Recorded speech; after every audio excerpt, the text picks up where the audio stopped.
अभिमन्यु के साथ उत्तरा का विवाह। वैशंपायन जी कहते हैं, अर्जुन की बात सुनकर राजा विराट ने कहा, पांडव श्रेष्ठ, मैं स्वयं तुम्हें अपनी कन्या दे रहा हूँ, फिर तुम उसे अपनी पत्नी के रूप में स्वीकार क्यों नहीं करते? अर्जुन ने कहा, राजन, मैं बहुत काल तक आपके रनिवास में रहा हूँ और आपकी कन्या को एकांत में तथा सबके सामने पुत्री भाव से ही देखता आया हूँ। उसने भी मुझ पर पिता की भांति ही विश्वास किया है।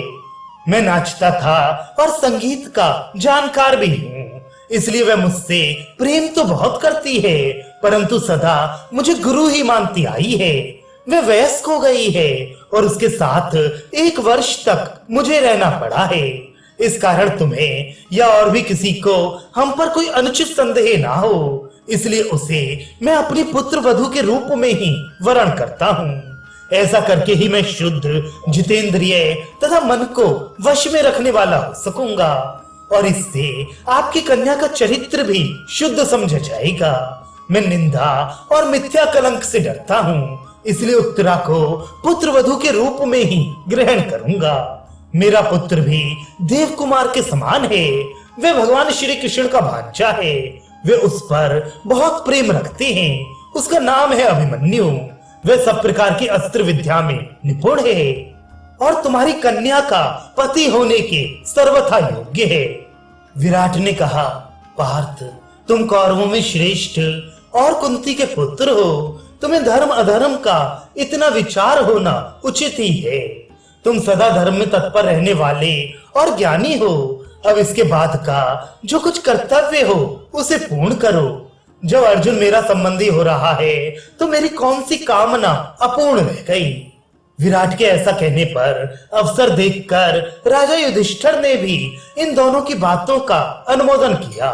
फिर विराट और युधिष्ठिर ने अपने अपने मित्रों के यहाँ तथा भगवान श्री कृष्ण के पास दूत भेजा। अब 13वां वर्ष बीत चुका था, इसलिए पांडव विराट के उपप्लव्य नामक स्थान में जाकर रहने लगे। अभिमन्यु, श्री कृष्ण तथा अन्य दाशाह वंशियों को बुलवाया गया। काशीराज और शैव्य ये एक एक अक्षौणी सेना लेकर युधिष्ठिर के यहाँ प्रसन्नता पूर्वक पधारे। राजा द्रुपद भी एक अक्षौणी सेना के साथ आए। उनके साथ शिखंडी और धृष्टद्युम्न भी थे। इनके सिवा और भी बहुत से नरेश अक्षौणी सेना के साथ वहां पधारे। राजा विराट ने यथोचित सत्कार किया और सबको उत्तम स्थानों पर ठहराया। भगवान श्री कृष्ण, बलदेव, कृतवर्मा, सात्यकी, अक्रूर और सांब आदि क्षत्रिय अभिमन्यु और सुभद्रा को साथ लेकर आए, जिन्होंने द्वारका में 1 वर्ष तक वास किया था। वे इंद्रसेन आदि सारथी भी रथों सहित वहां आ गए। भगवान श्री कृष्ण के साथ 10,000 हाथी, 10,000 घोड़े, 1 अरब रथ और 10 खरब पैदल सेना थी। वृष्णि, अंधक और भोजवंश के भी बलवान राजकुमार आए थे। श्री कृष्ण ने निमंत्रण में बहुत सी दासियां, नाना प्रकार के रत्न और बहुत से वस्त्र युधिष्ठिर को भेंट किए।